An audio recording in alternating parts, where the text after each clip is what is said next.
Felipe Quinodê. Na fatologia, você traz a ampliação da autocognição quanto aos pilares proexológicos. Ele está na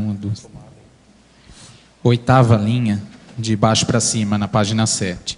Queria entender um pouco o que você está chamando dos pilares proexológicos. É o veio da Proex, é o mater pensene da Proex, o megafoco da Proex.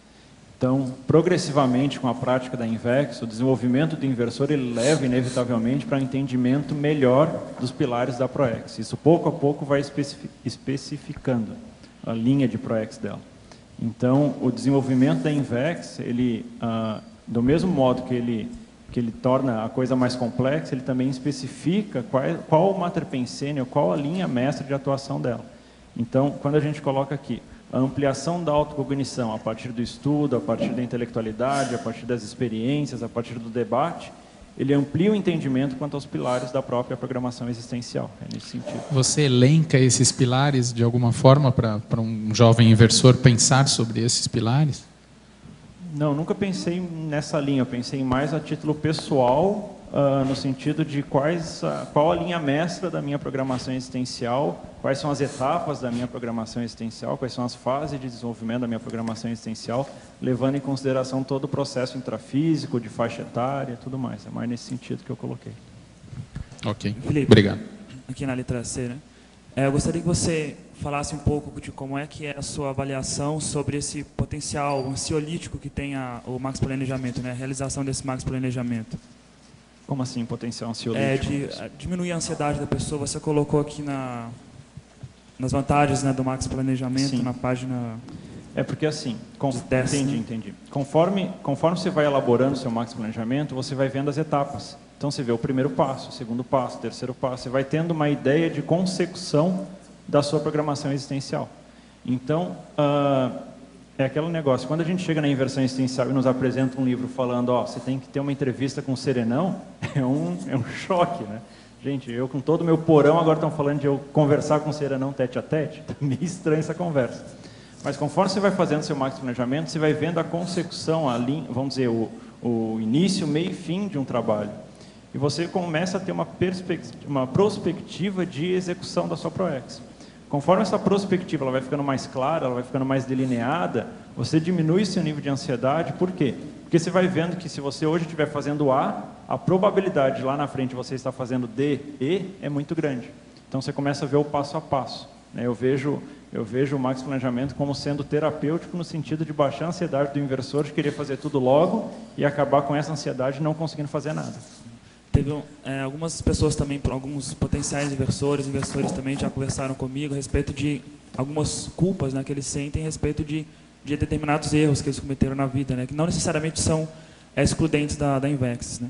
Você acha que, de repente, o Max Planejamento também teria esse efeito ansiolítico, né, a partir do momento que ele tira o foco também dos erros e coloca o foco também nos futuros acertos? Né? Eu penso que sim. Até porque, dentro do Max Planejamento, algo a ser contemplado é a correção dos erros do passado, que se lê no passado das outras vidas e desta vida também. Né? Então, eu penso que você visualizar essa resolução de erros e você visualizar o resultado também dos seus acertos, ele pouco a pouco ele vai te dando autoconfiança. Uma coisa que eu particularmente acho estranho é quando a gente vê um inversor que não tem confiança nele mesmo. Porque, teoricamente, a inversão existencial ela é uma técnica para a gente ter resultado. Quer dizer, um inversor existencial sem resultado interassistencial tem alguma coisa estranha. Conforme a pessoa vai tendo resultado interassistencial, ela consegue fazer a enumeração disto, isso tem que dar autoconfiança nela. Porque se a pessoa consegue ver os resultados dela e não tem confiança naquilo que ela faz, tem alguma coisa estranha, tem alguma coisa errada. Então, vejo que essa mensuração de resultado e essa prospectiva de execução, ela dá autoconfiança para a pessoa e diminui automaticamente o nível de ansiedade. Isso me recorda um debate que a gente teve aqui no SEC a respeito do Max Planejamento, né, se ele podia ser também aplicado no caso de reciclantes, né?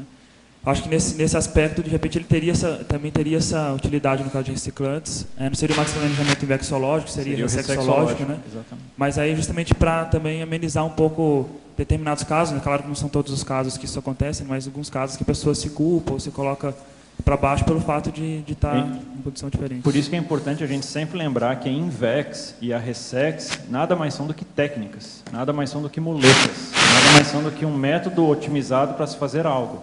O que importa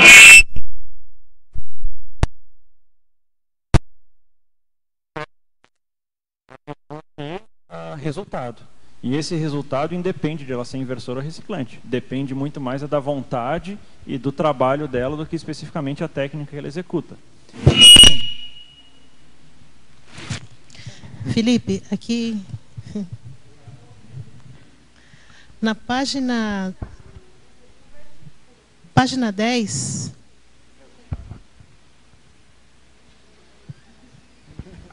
O que ela falou?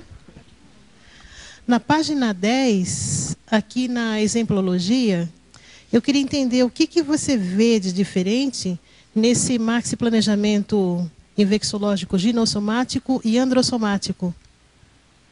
Existem diferenças na aplicação da técnica da Invex pelo ginossoma e pelo androssoma.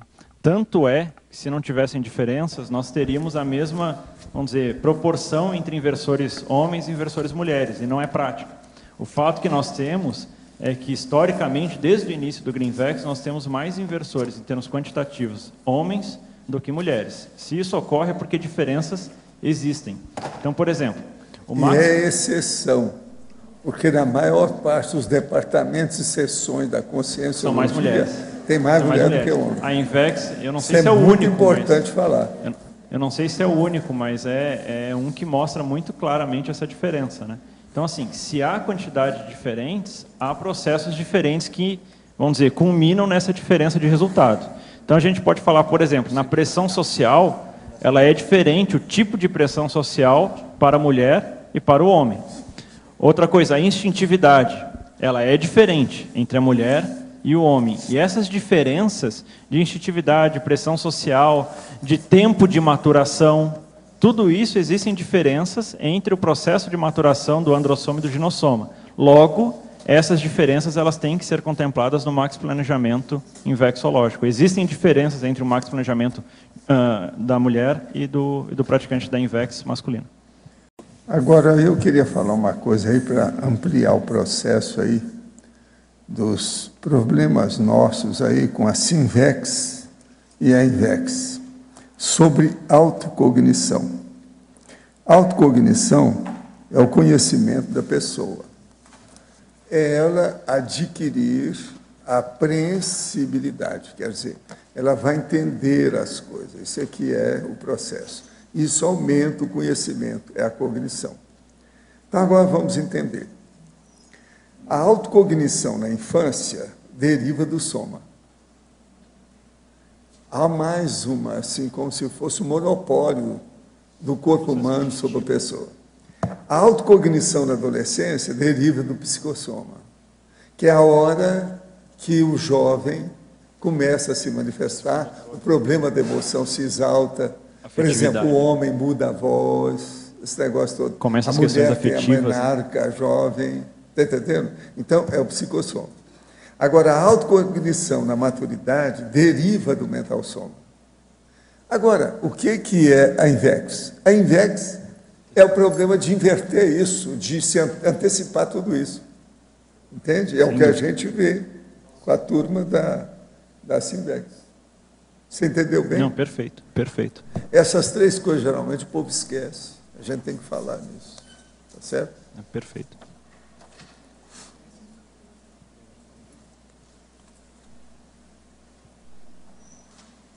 Uma outra coisa que seria bom dizer, que nesse processo de crescimento, aí mexe ali com o chefe, que é o seguinte, a cólera pessoal, a cólera aí que estou falando é a ira, a ojeriza, a suscetibilidade muito grande, o processo de ressentimento de uma pessoa, ela foi eliminada do neuroléxico do verdadeiro intermissivista.